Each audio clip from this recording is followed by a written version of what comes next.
Halo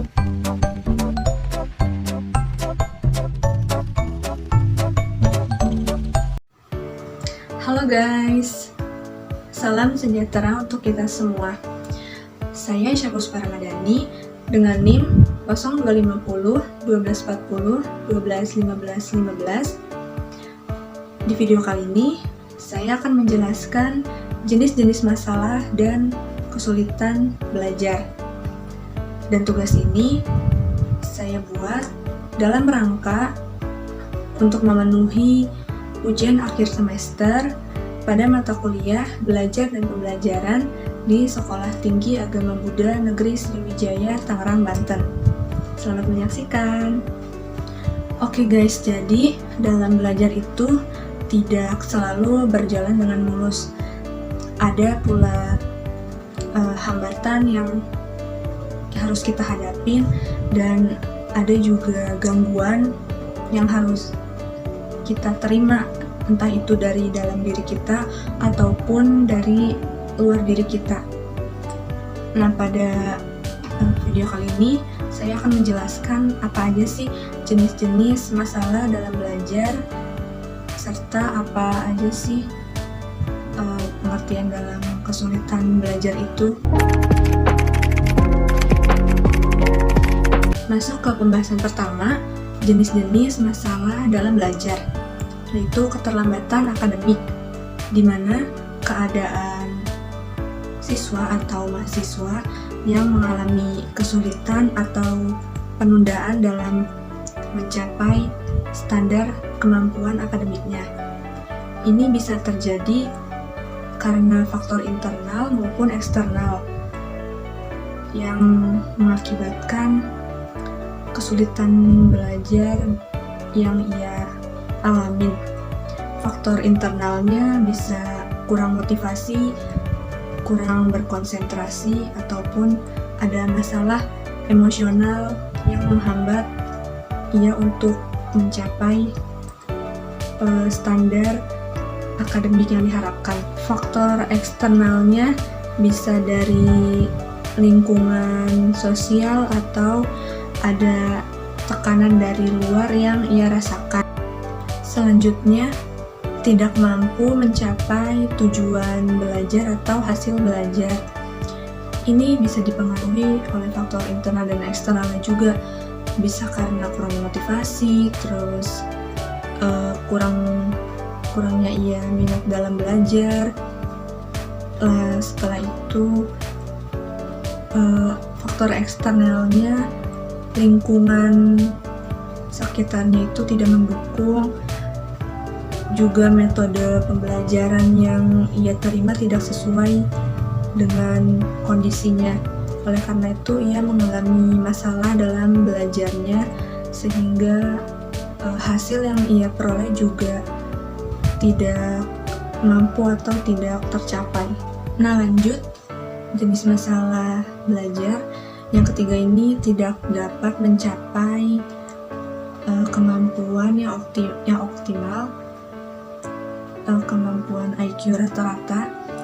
Pada seseorang yang memiliki masalah dalam belajar, itu kemampuan IQ-nya tidak setara dengan yang memiliki kemampuan IQ di atas rata-rata. Jadi ia memiliki kesulitan dan masalahnya sendiri dalam belajar, dan ia sulit untuk menyesuaikan kemampuannya pada IQ yang di atas rata-rata. Masalah selanjutnya, sangat lambat dalam belajar. Seseorang yang memiliki masalah dalam belajar akan sulit untuk menerima proses pembelajaran yang sama dengan seseorang yang memiliki kemampuan belajar yang lebih cepat darinya. Jadi ia perlu waktu untuk menerima dan memahami apa yang telah ia dapat. Nah, yang kelima, kekurangan motivasi dalam belajar. Motivasi dalam belajar ini tidak selalu berasal dari luar, tetapi yang paling pentingnya itu harus dari dalam diri kita sendiri. bagaimana kita bisa membangkitkan diri kita untuk berusaha bersemangat dalam melakukan hal tersebut untuk mencapai tujuan yang kita inginkan. Nah,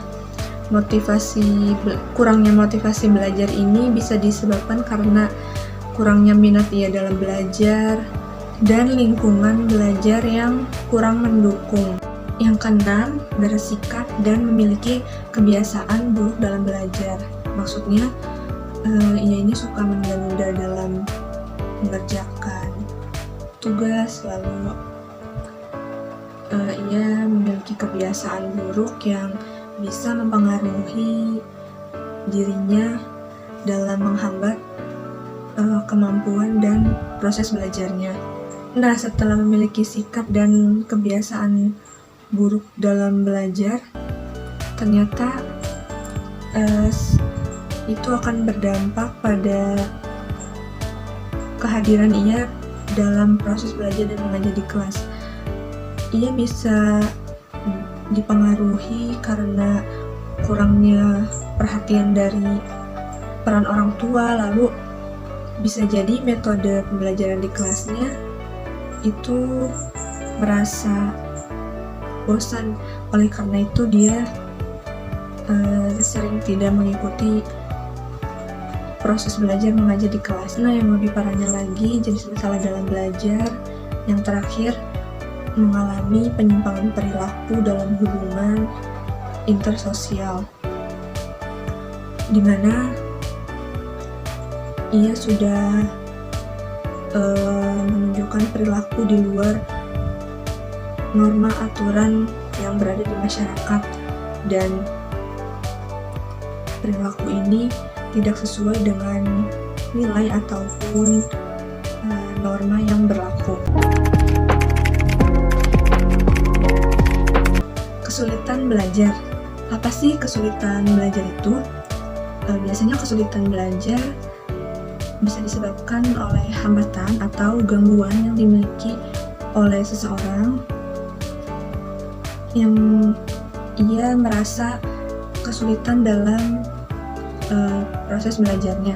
Nah, kesulitan belajar ini dimaknai sebagai suatu keadaan yang menyebabkan seseorang ini sulit dalam melakukan aktivitas belajarnya, yang mempengaruhi kemampuan untuk memahami atau menggunakan bahasa, lisan dan tulisan, mengkoordinasikan gerakan, atau mengarahkan perhatiannya. Sekian video yang saya buat. Mohon maaf apabila ada tutur kata yang kurang berkenan. Semoga bermanfaat. Akhir kata, terima kasih. Salam sejahtera untuk kita semua. Bye-bye.